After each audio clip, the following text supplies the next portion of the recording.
Artigo 27. O Comitê de Credores terá as seguintes atribuições, além de outras previstas nesta lei. Inciso 1. Na recuperação judicial e na falência. Alínea A. Fiscalizar as atividades, examinar as contas do administrador judicial. Alínea B. Zelar pelo bom andamento do processo e pelo cumprimento da lei. Alínea C. Comunicar ao juiz caso detecte violação dos direitos ou prejuízo aos interesses dos credores. Alínea D. Apurar e emitir parecer sobre quaisquer reclamações dos interessados. Alínea E. Requerer ao juiz a convocação da Assembleia Geral de Credores. Alínea F. Manifestar-se nas hipóteses previstas nesta lei. Inciso 2º. Na recuperação judicial. Alínea A. Fiscalizar a administração das atividades dos devedores, apresentando a cada 30 dias relatório de sua situação. Alínea D. Fiscalizar a execução do plano de recuperação judicial. Alínea C. Submeter à autorização do juiz quando ocorrer o afastamento do devedor, nas hipóteses previstas nesta lei, a alienação de bens do ativo permanente, a constituição de ônus reais e outras garantias, bem como atos de endividamento necessários à continuação da atividade empresarial, durante o período que antecede a aprovação do plano de recuperação judicial. Parágrafo 1º. As decisões do comitê tomadas por maioria serão consignadas em livro de atas rubricado pelo juízo, que ficará à disposição do administrador judicial, dos credores e do devedor. Parágrafo 2º. Caso não seja possível a obtenção de maioria em deliberação do comitê, o impasse será resolvido pelo administrador judicial ou na incompatibilidade deste pelo juiz. Artigo 28. Não havendo comitê de credores, caberá ao administrador judicial ou na incompatibilidade deste ao juiz exercer suas atribuições. Artigo 29. Os membros do comitê não terão sua remuneração custeada pelo devedor ou pela massa falida, mas as despesas realizadas para a realização de ato previsto nesta lei, se devidamente comprovadas e com autorização do juiz, serão ressarcidas atendendo às disponibilidades de caixa. Artigo 30. Não poderá integrar o comitê ou exercer as funções de administrador judicial quem nos últimos 5 anos, no exercício do cargo de administrador judicial ou de membro de comitê em falência ou recuperação judicial anterior, foi destituído, deixou de prestar contas dentro dos prazos legais ou teve de prestação de contas desaprovada. Parágrafo 1º. Ficará também impedido de integrar o comitê ou exercer a função de administrador judicial quem tiver relação de parentesco ou afinidade até o 3º grau com o devedor, seus administradores, controladores ou representantes legais, ou deles for amigo, inimigo ou dependente. Parágrafo 2º. O devedor, qualquer credor ou o Ministério Público poderá requerer ao juiz a substituição do administrador judicial ou dos membros do comitê nomeados em desobediência aos preceitos desta lei. Parágrafo 3º. O juiz decidirá no prazo de 24 horas sobre requerimento do parágrafo 2º deste artigo. Artigo 31.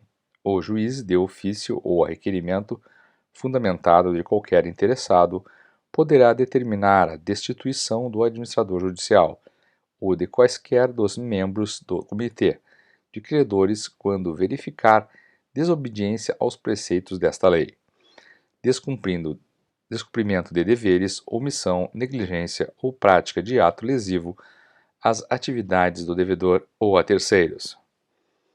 Parágrafo 1º. No ato de destituição, o juiz nomeará novo administrador judicial ou convocará os suplentes para recompor o comitê. Parágrafo 2º. Na falência, o administrador judicial substituído prestará contas no prazo de 10 dias, nos termos dos parágrafos 1º a 6 do artigo 154 desta lei. Artigo 32.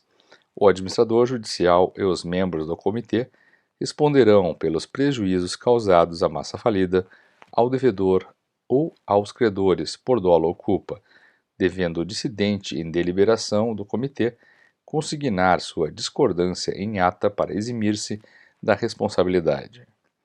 Artigo 33.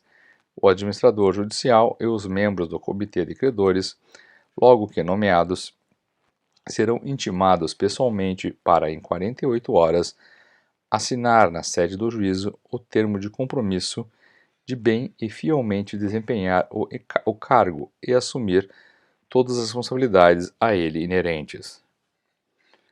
Artigo 34. Não assinado o termo de compromisso no prazo previsto no artigo 33 desta lei, o juiz nomeará outro administrador judicial. Seção 4. Da Assembleia Geral de Credores. Artigo 35.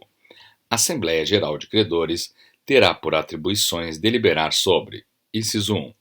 Na recuperação judicial. Alínea A. Aprovação, rejeição ou modificação do plano de recuperação judicial apresentado pelo devedor. Alínea B. A constituição do Comitê de Credores, a escolha de seus membros e sua substituição. Alínea D. O pedido de desistência do devedor nos termos do parágrafo 4º do artigo 52 desta lei. Alínea E. O nome do gestor judicial. Quando do afastamento do devedor. Alínea F. Qualquer outra matéria que possa afetar os interesses dos credores. Alínea G. A alienação de bens ou direitos do ativo não circulante do devedor, não prevista no plano de recuperação judicial. Inciso 2. Na falência. Alínea B. A constituição do Comitê de Credores, a escolha de seus membros e sua substituição.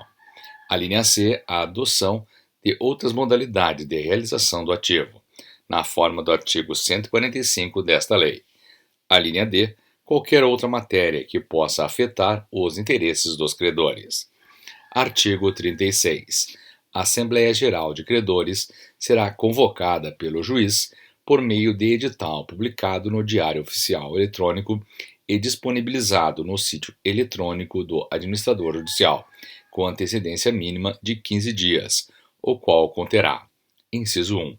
Local, data e hora da Assembleia em primeira e em segunda convocação, não podendo esta ser realizada menos de 5 dias depois da primeira. Inciso 2. A ordem do dia.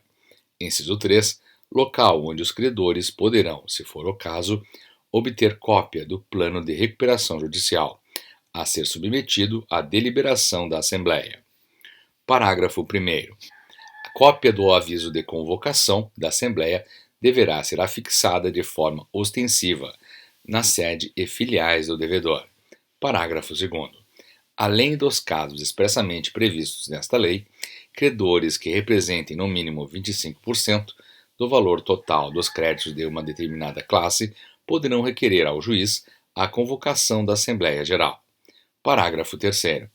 As despesas com a convocação e a realização da Assembleia Geral correm por conta do devedor ou da massa falida, salvo se convocada em virtude de requerimento do Comitê de Credores, ou na hipótese do parágrafo 2º deste artigo.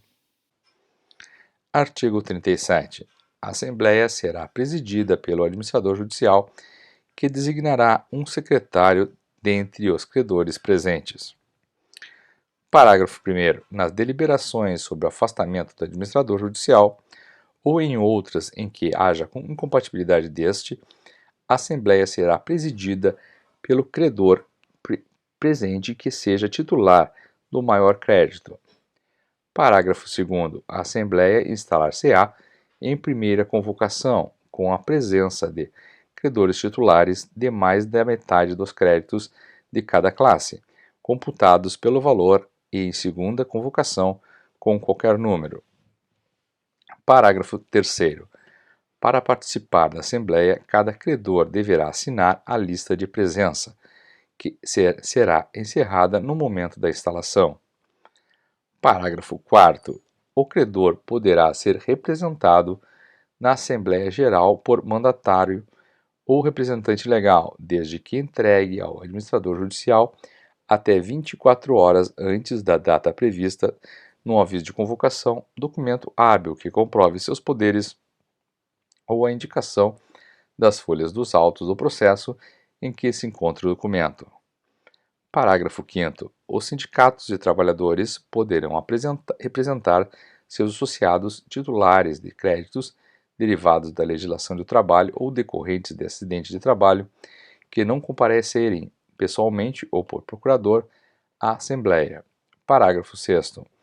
Para exercer a prerrogativa prevista no parágrafo 5º deste artigo, o sindicato deverá, inciso 1, apresentar ao administrador judicial, até 10 dias antes da Assembleia, a relação dos associados que pretendem representar e o trabalhador que conste da relação de mais de um sindicato deverá esclarecer até 24 horas antes da Assembleia qual sindicato representa, sob pena de não ser representado em Assembleia por nenhum deles. Parágrafo 7º. Do ocorrido da Assembleia, lavrar-se-á ata que contenha o nome dos presentes e as assinaturas do presidente, do devedor e de 2 membros de cada uma das classes votantes, e que será entregue ao juiz juntamente com a lista de presença no prazo de 48 horas.